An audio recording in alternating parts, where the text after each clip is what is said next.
I'm your host, Sean Mackenzie. Thanks for joining me once again on my channel on data engineering.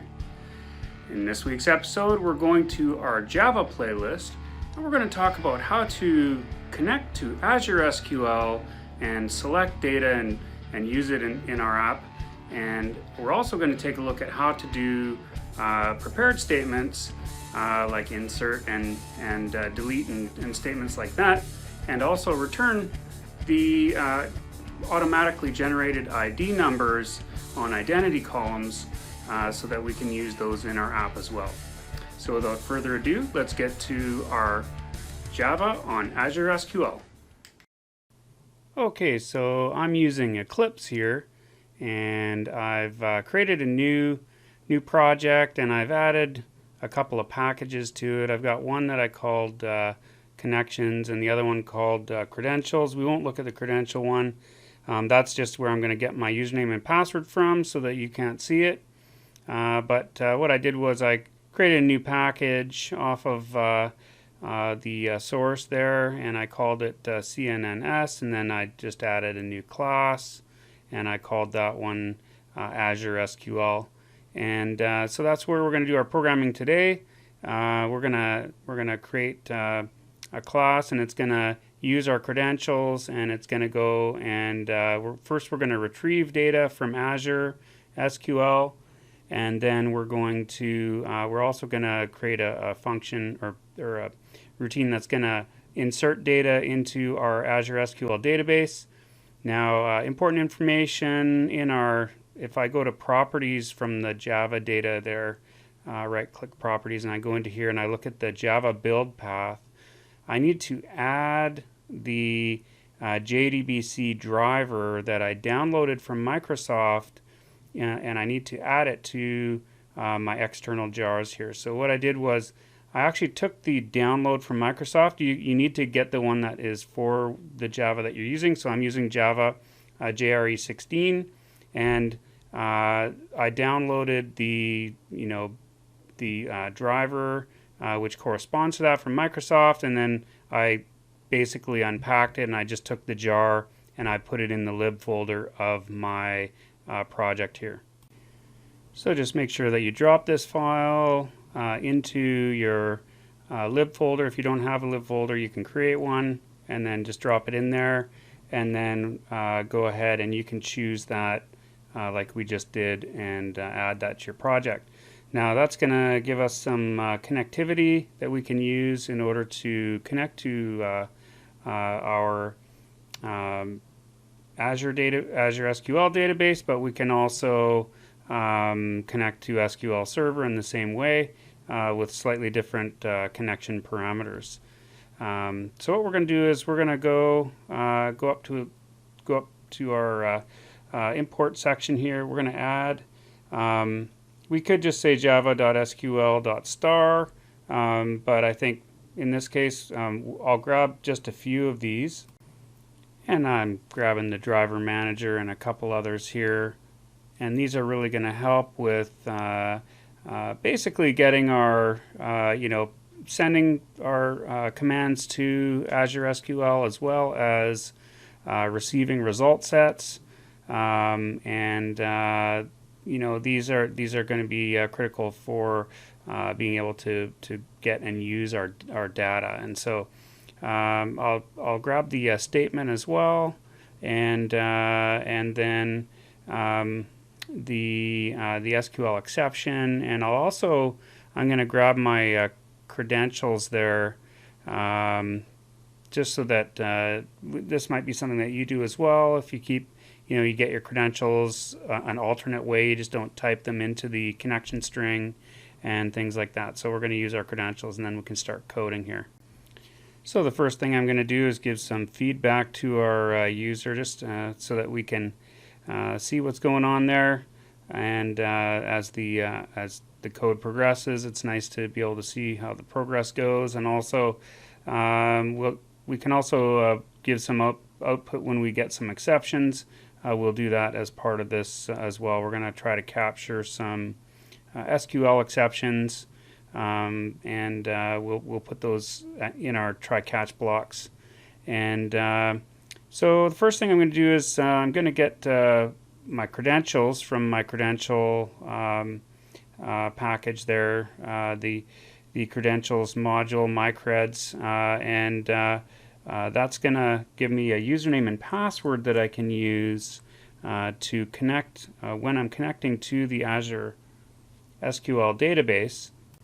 And we're going to be creating our connection string here, and we'll be plunking the username and the password into that string. And like I said, you might get your credentials from another place, or you might store them in a database somehow, or use a service or something like that. So that's a good way of doing it when you don't want to store that information in the code of your app. It's very good practice to put some protection around those items. But for today's example, you can see I'm just going to create my JDBC string here, my connection string, and I'm going to use the username and password that I am getting from another from function in another package, another class, and we're going to go ahead and build that string now. So JDBC, we're going to specify SQL Server there, as you can see, and the 2 slashes, and then the address of your Azure database server, and that'll be the first argument that you put in there.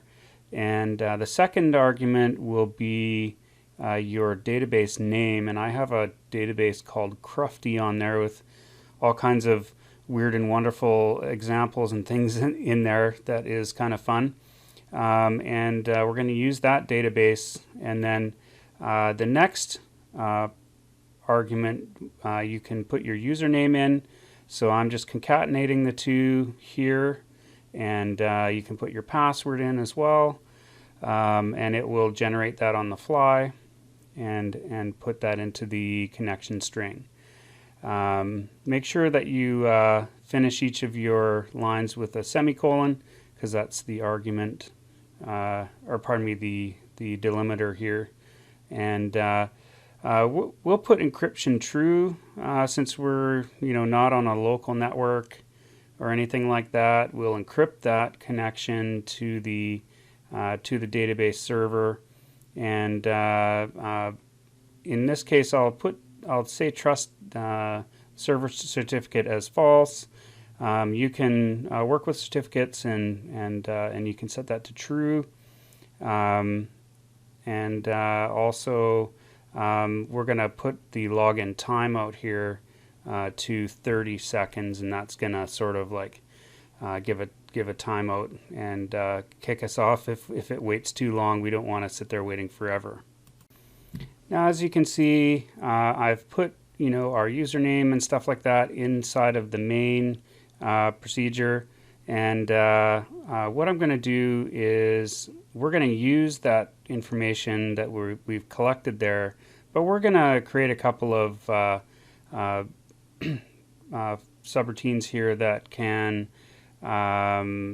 basically do either a select or an insert or an update and things like that.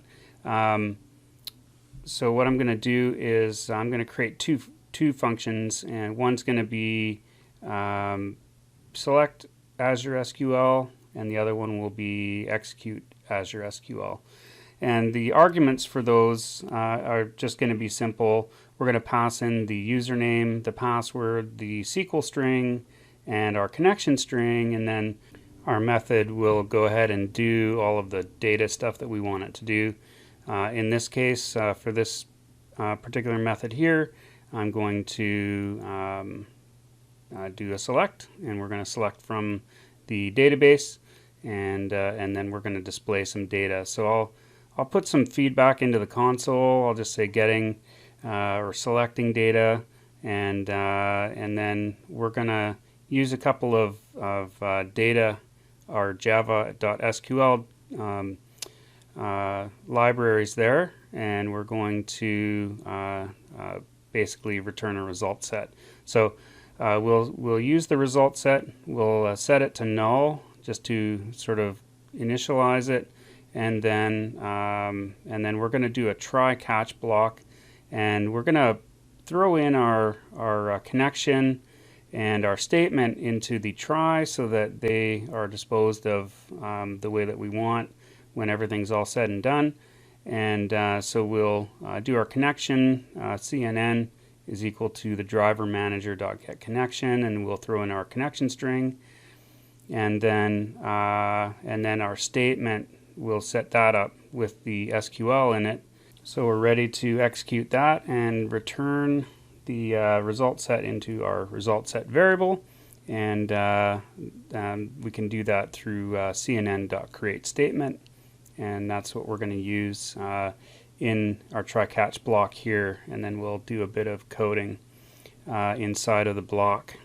And how do we get our result set? Well, as you probably have guessed, we'll say result set is equal to statement.execute, and execute query, and we'll throw our SQL statement in there, and that's going to return through JDBC, that's going to return the results that we want.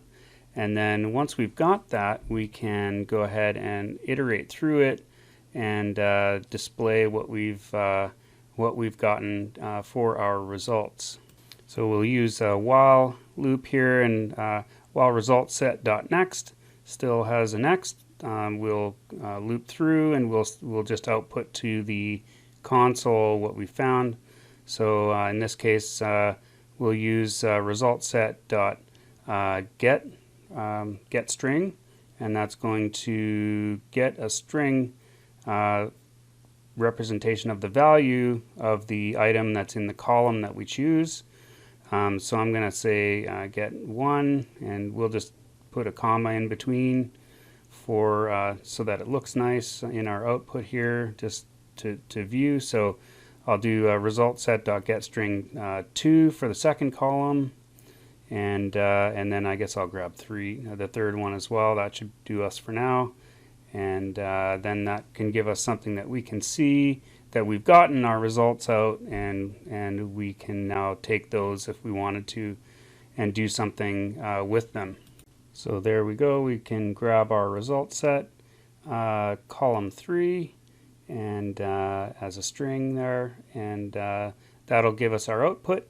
So I'll throw a semicolon on the end there, and then the next thing we want to do is we want to add the catch part of this block here. So, and we're going to catch an SQL exception as E instead of just a regular exception, and because the SQL might have some specific output that we want to see, that e.print stack trace is going to go into the console if we run into a problem executing this select Azure SQL method. And so now that we have our method, we can go ahead and we can go up into our main function there, and we can use our select Azure SQL method, and that's gonna be great for getting data out of our database. So what I'm going to do here is I'll make a variable called Azure, and we'll create a new Azure SQL so that we can access the methods of it, and then I think that's going to allow us to use our new method. Now that doesn't appear right away, so I'm actually going to grab that in the change it to the Azure SQL as part of the connections package there, and then we can go ahead and say Azure .select Azure SQL, and that's going to be good for getting data out. I'll put a little feedback in here before I execute that one. I'll just say connecting, and that'll come out into the console to give us a little bit of progress update as our procedure runs here. And so we've got our string, SQL, I'm going to say select. This is what we're going to feed into it here. You know, select ID, candy type, candy name, candy price from candy, and that's a pretty straightforward SQL string. I will cover how to do parameterized queries. If you guys want to see that, let me know in the comments down below. I'd be interested in doing that. I've done it in Python and some other languages. It's always good to use parameterized queries whenever you're connecting to databases instead of doing dynamic SQL. So here it looks like Eclipse guessed my arguments right away there, so that was no problem. So I'm just Azure.select Azure SQL, username, password, SQL, and then connection string. If I hit go, there we go. All right, so our main function executed and called our method, and it got data from our Azure database, Azure SQL, and there you can see all the different candy that's in that table. There's only 13 lines in there, but that's how you can select data out into a result set, and that's very, very handy. Now for our insert statement, we're going to do very similar type of method. We're going to call it execute Azure SQL, and this is the kind of procedure that you could pass you know, an insert statement or an update or a delete to, and if it is an insert, if there's any keys generated, it's always very, very useful to especially if it's in the identity column, since we're connecting to Azure SQL, which is basically similar to SQL Server. You've got that identity column, that auto number column that might be generating as you insert a record, or just after you insert a record. It'll pass back the ID value, and you might need that ID value for other programming that you're doing, like that might rely on that, like you might need to insert into other tables and have that as a foreign key or something like that. And so that's where getting that return value is very, very handy. And so we'll do that as part of our method here. Now, a good example would be, say we created a new candy, but then we immediately wanted to, in our procedure, go and create a new order of that using that candy. Well, if we just insert into the database, then we have to go look up that specific candy based on its attributes to get the ID. If we don't get the return ID from the server, so that's why we can, you know, create a new candy. Say we got an order, it's for a candy we didn't put into the database yet or something like that. Then we can insert the new candy into the candy table and get the return value right away, and then immediately create an order. And that's how that works. So we're doing similar to what we did here, and that's what you can see there is the statement.return generated keys, and we're creating this time the same connection using get connection, but we're going to do a prepared statement instead of just statement this time around. And so we'll do connection.prepare statement SQL, and then we're going to get those return generated keys, create our result set just like we did in the first one, and then we'll do an execute in the same way, and we'll populate our result set with the generated keys. So we'll say statement.get generated keys, and that's going to be very, very handy for other stuff that we're going to do. And so what I'll do is I'll do the same thing that we did in the previous method. I'll just output into the console so you can see the new key that gets generated when we run this method. So in this case, I think there's only one column here, and I think it's just column 1. So I'll say system.out.print, and we'll do keys. I'll put keys in there, and then I'll concatenate the first column value, as a ResultSet.getString in order to get that, and I'll put column 1 in there, and then that'll just show us the new ID that was generated when we inserted data into that table. And similar to our previous example, we'll go ahead and we'll put a catch in there as well as part of this try catch block. And so to do that, we'll drop down here and we'll put our catch there, and we're going to catch the SQL exception as E there, and so that we can get some information if we do get an error. That's going to give us some feedback, and we'll just say e.print stack trace if we do get an error, and that should do it for our for the insert statement. We've got our statement, we've got our result set. We're going to iterate through the result set, identify the key that's created, and I just realized that I totally do not need to put the username and password in as arguments there.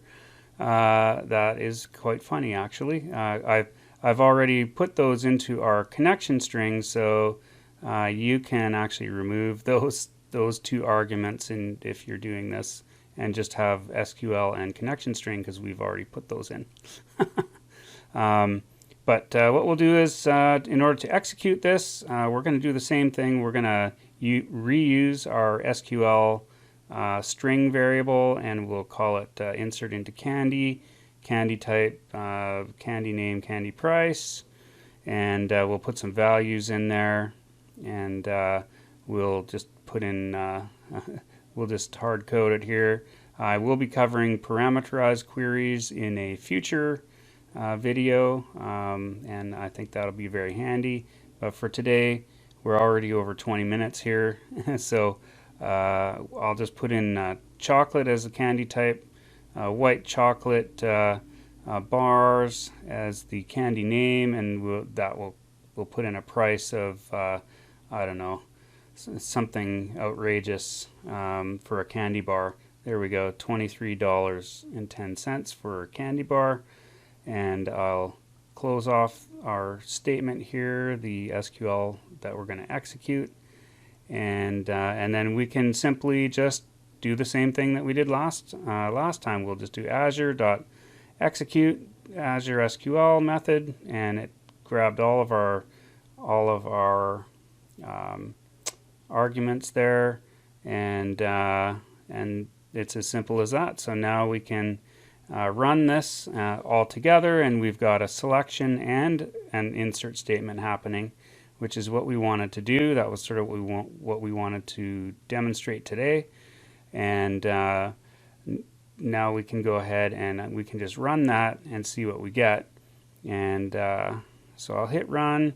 Performing setup goes through. It has executed all of those and selected all of the rows. There's your chocolates and it inserted a statement which is the next consecutive one. So we got 14. We inserted an SQL statement, and we executed an insert statement, and as you can see, if I comment that out now, the insert part of it, and I rerun it, we'll now have 14 item ID 14 on the end, because SQL or Azure SQL had an identity column which inserted the row and then passed us back the ID, and that's exactly what we wanted to do. And so that is how you can use Java with JDBC on Azure SQL databases. Hope you enjoyed today's discussion on how to use Java to connect to Azure SQL. If you like what you saw today, please give the video a thumbs up. Make sure to subscribe to the channel if you haven't subscribed yet. Click the bell when you see the bell. And if you have any questions or comments, make sure to put those in the comment section below. Have a great day, have a safe day, and I'll catch you next time.